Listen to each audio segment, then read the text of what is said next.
ओम शांति सुप्रभात। सत्य पिता, सत शिक्षक, सद्गुरु, सत ज्ञानदाता, सत्य जुगर रचयिता, परमात्मा निराकार भगवान शिव पितांकर सत्यनिष्ठ आत्मिक संतान मानंकु विश्व नवनिर्माणर कार्य निजकु सामिल करिथिबार हार्दिक कृतज्ञता, शुभ अभिनंदन, सुस्वागतम। एई जंजाल भरा कलिजुगी दुनिया रे मनुष्य एपरि छंदी हेई जाइछि जे जेते चेष्टा कले मध्य सेथिरु मुकुलिबार राहा पाउ नाही। गोटिए सुंदर उपाख्यानटी मन को आसे। एकदा जड़े नेता सरकारी अर्थ आत्मसात करिथिबा अभियोग रे बंदी जीवन बिताउथांती। तांको सहित मध्य जो माने सहयोगी थिले सेमाने मध्य कैदी खाने रे थांती। सेमानंको मध्यरु अनेके पश्चाताप करुथांती कि काहींकि एपरि कलु।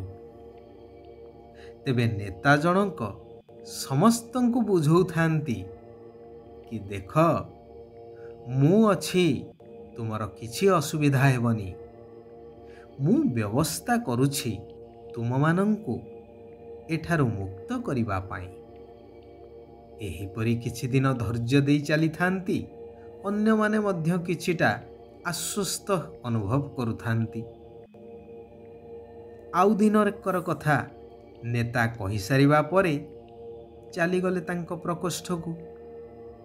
अन्य माने परस्पर भितरे आलोचना करुथांती। जणे चतुर व्यक्ति कहिले, भाई माने आपण माने एई नेतांको कथाकु किपरि विश्वास करुछंती? से परा निजे बंदी जीवन कटुछंती।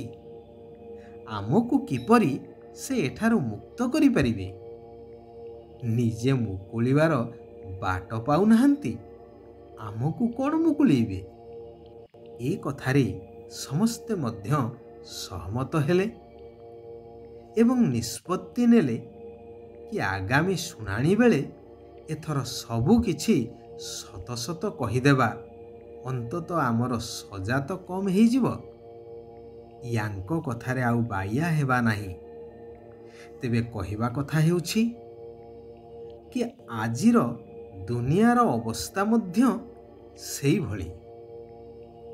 आमे माने मुक्ति पाइबा आशा नहीं साधु संथ गुरु गोसेई आदिंको पाखकु जाउछु। तांको मत अनुसारे चालुछु। वेद शास्त्र आदि अध्ययन करुछु। सबु किछि करी करी वर्तमान एपरि अवस्था हेई गलानी कि पोथी पढ़ते पढ़ते धोती मरम न जाने कोई। परंतु आमे केबे थरे विचार करिछे कि जे सारा विश्व परिवर्तन बा वर्तमान चालीची जे कार्य विश्व परिवर्तनर वर्तमान मायार जंजीर रे सारा विश्व बंधा हेइछि। अर्थात देहर बंधन रे समस्ते अछंती।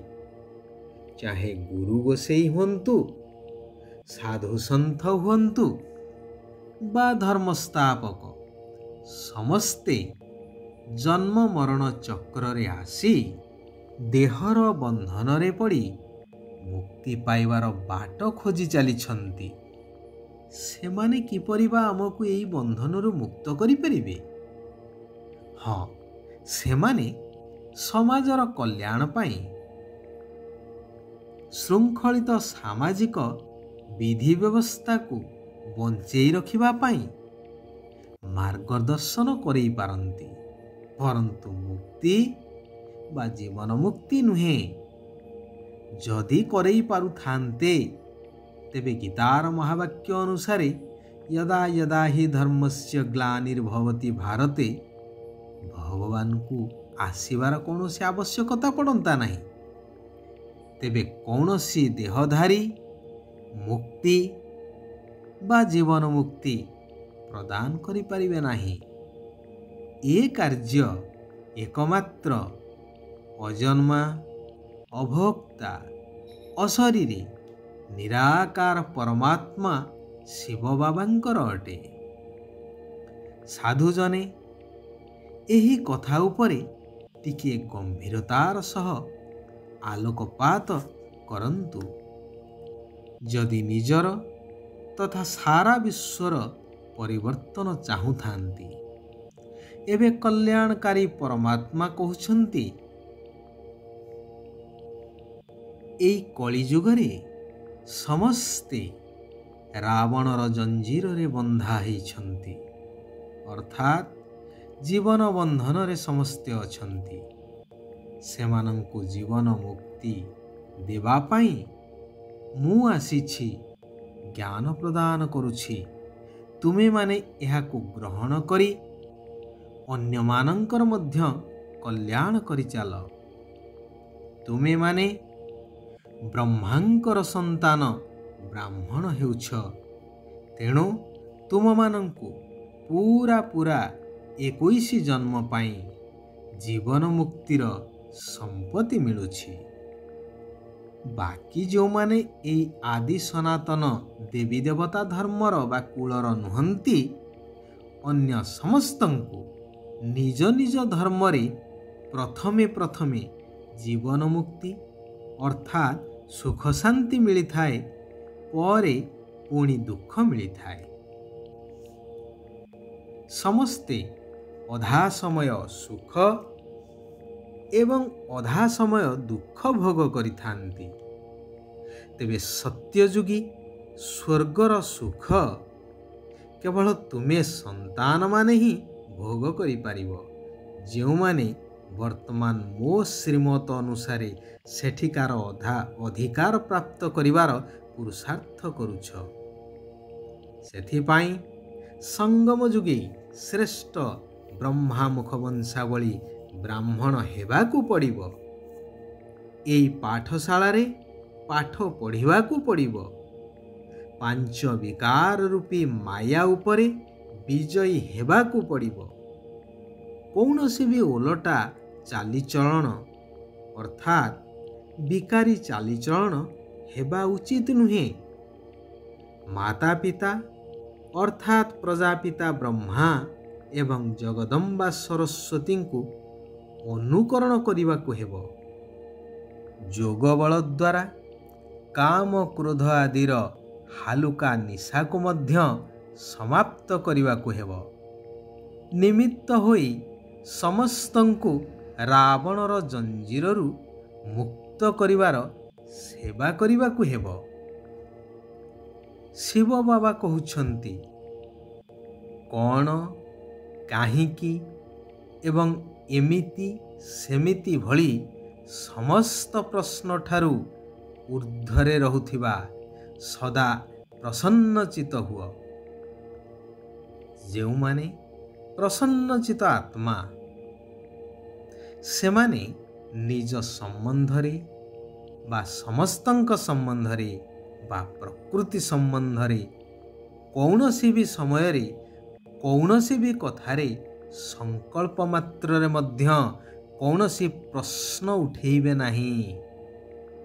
ସର୍ବଦା ଏହା ଭାବିଥାନ୍ତି କି ଯାହା ସବୁ ହେଉଛି ତାହା ମୋ ପାଇଁ ବହୁତ ଭଲ ଏବଂ ଆଗକୁ ମଧ୍ୟ ସର୍ବଦା ଭଲ ହିଁ ଭଲ ହେବ। ଯଦି ନିଜକୁ ମେହମାନ ଅର୍ଥାତ୍ ଅତିଥି ମନେକରି ପ୍ରତ୍ୟେକ କର୍ମ କରିବ, ତେବେ ମହାନ ଆତ୍ମା ହେବା ସହିତ ମହିମା ଯୋଗ୍ୟ ମଧ୍ୟ ହେଇଯିବ। ଆଚ୍ଛା, ଆଜି ପାଇଁ ଆମେମାନେ ଏଇଠାରେ ବିରାମ ନେବା। ଆସନ୍ତାକାଲି ପୁନଶ୍ଚ ଆମେମାନେ ଏକତ୍ରିତ ହେବା ସେହି ପରମାତ୍ମା ପ୍ରିୟ ପିତାଙ୍କର ଆଉ କିଛି ଅମୂଲ୍ୟ ମହାବାକ୍ୟକୁ ଶ୍ରବଣ, ମନନ ଏବଂ ଧାରଣ କରି ନିଜ ଜୀବନକୁ ପରିବର୍ତ୍ତନ କରିବା ସହିତ ସାରା ବିଶ୍ୱର କଲ୍ୟାଣାର୍ଥେ पुरुषार्थ करि चलिबा बा सेवा करि चलिबा। सारा विश्वर कल्याण हेउ, समस्ते सुख आउ शांतिर अनुभव करंतु। ओम शांति, ओम शांति, ओम शांति।